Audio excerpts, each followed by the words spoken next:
This is a video of MGK getting booed off stage. This next song goes like this, because clearly people won't know. All I know is I don't know nothing. A few days before this, at another concert, he said this on stage. Hey, you want to know what I'm really happy that I'm not doing? Being 50 years old, wearing a f***ing weird mask on a f***ing stage. The 50-year-olds in masks he was referring to was the legendary metal band Slipknot. But just remember, MGK, the only thing worse than 50-year-olds wearing masks while they perform is a 31-year-old pretending he's still a high school reject who wants to kiss the popular girl underneath the bleachers. I'm now realizing the irony of MGK's newest album being called Tickets to My Downfall, because I think that's what we might be seeing.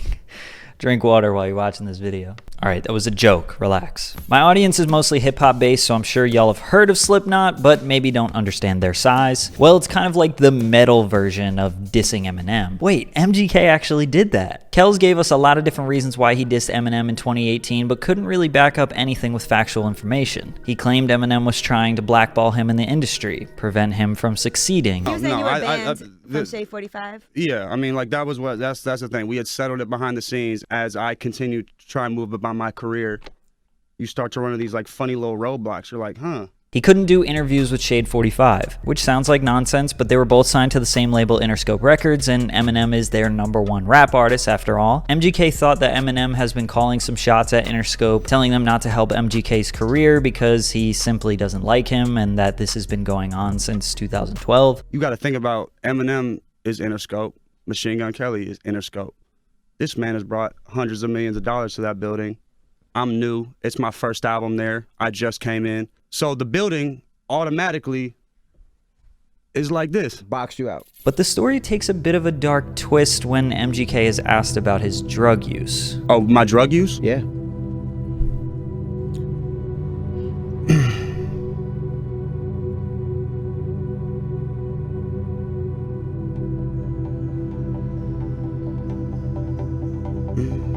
Me, I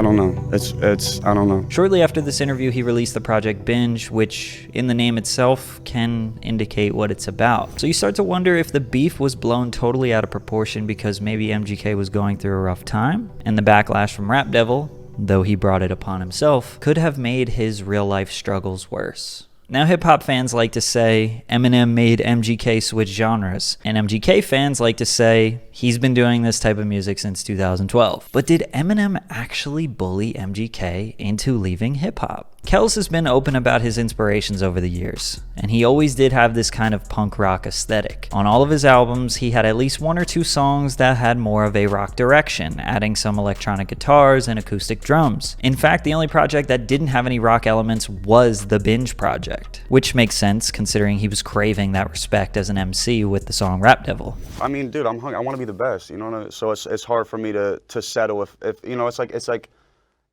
when people aren't talking about you, you're like, I gotta make them talk. Now, Binge was technically a mixtape, but it kind of flopped. And with the general consensus from hip-hop fans being that Eminem won the beef, he didn't get the respect as an MC that he craved. Less than a year after Binge came Hotel Diablo, which had more rock elements in a Machine Gun Kelly project than ever before. It's his only album without at least a gold certification, making it his worst-selling album. Thinking back to the poor performance of this, he said, quote, "No one wanted to give it the time of day. It's like if you make a shitty movie and then you come out with a great movie right after, but people want to focus on the fact that they hated whatever you just did." He's hinting at the fact that the Eminem beef ruined his next album's performance. However, I Think I'm Okay, which was the very last song on the album, went platinum as a single, and this was straight up a rock song. Also during this time, he starred as Tommy Lee in the Netflix original Dirt, which was a biopic about the iconic band Motley Crue. Then after back-to-back misses, he drops a full-blown pop-punk album called Tickets to My Downfall, which went #1 on the Billboard Hot 200, and it's his first platinum album, making it the most successful project in his 8-year career. So why, after this widely successful transition to a new genre, which is not easy, would MGK diss one of the biggest and most beloved metal bands of all time? Well, it obviously started with him dropping Tickets to My Downfall, which went #1, making him one of 3 artists with a #1 rock album on the Billboard Hot 200 in the past 2 years. When there's hundreds of bands dropping albums that simply cannot go #1 despite them being very popular within the genre. Obviously, they're going to feel some type of way when this rapper comes in and kills it. Then he did an interview with Spotify where he said, I want some attitude, dude. Like, this is what I will tell you. I did Warped Tour, and these would wear comfortable shoes on stage every day. Which didn't seem to be all that serious, but got rock fans really mad. One person who did get mad was Corey Taylor, the lead singer of Slipknot, who said, and I hate everything. I hate all new rock for the most part. I think the artists who failed in one genre and decided to go rock. And I think he knows who he is. I hate the artist who failed in one genre and decided to go rock. And I think he knows who he is. But that's another story. I'm the worst, and I hate everything. Which was obviously pointed at MGK. Now, without boring you to death on this beef between MGK and Corey Taylor, let me summarize. Basically, Kells wanted Corey on Tickets to My Downfall. When Corey sent back his verse, MGK didn't like it. He gave him some notes, respectfully, on what to change. And Corey, in a professional manner, said, I don't want to be on the song anymore. It was clean and all good. They move forward. Corey, who is deemed as a metal legend, probably felt some type of way when fanboy MGK tried to tell him that his verse sucked. And MGK probably felt some type of way when a legend respectfully said, fuck your song, I don't want to be on it. Anyways, fast forward to today.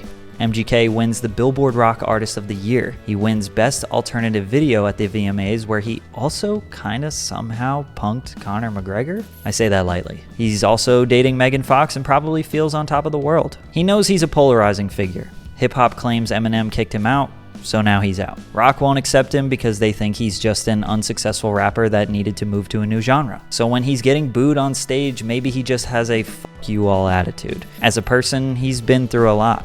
Battling drug addictions and mental health issues that he's now seeking help on, so that's really good news. He had a pretty successful career as a rapper overall, despite what people want to say. I mean, every single album besides one going gold is good. But there's no doubt that the rock stuff is working better. I can't really speak on the rock community side of it because I just don't know their opinions. You'll have to ask Finn McKenty about that. People got so butthurt about his obviously sarcastic joke. To the band's mad, I said they were comfy shoes. I'm very sorry that I can get you this upset just by talking about your little pointy New Balances. This is where we're at now? Bands are offended because you made a joke about their shoes? But ultimately, rappers always get shit on for trying new genres, and I find it incredibly annoying. Tyler, the Creator, did a whole ass pop album and the Grammys still only put him in the rap category. It sucks that whenever we, and I mean guys that look like me, do anything that's genre bending or that's anything, they always put it in a rap or urban category. Obviously, dissing Eminem didn't end up how he wanted, but it did also lead him to doing the biggest thing that he's ever done. He will most likely continue to get booed playing festivals all over the country with other rock bands, but I don't know enough about Slipknot or if beefs end other rock bands' careers. I mean, the average MGK fan is probably not listening to Slipknot as well. So maybe MGK really does have the opportunity to bring back rock. As weird as that sounds. Maybe the bad boy attitude will stir up some rock stars and maybe we'll get some interesting news. But his fans love him. And maybe the crossover into rock will genuinely get young people back into the world of rock and roll. Or maybe MGK is just a douchey pop star that likes to get under people's skin. You let me know what you think. New videos every Tuesday, 3 p.m. Eastern. Subscribe, hit the bell, and also, I'll see you soon. Drink water.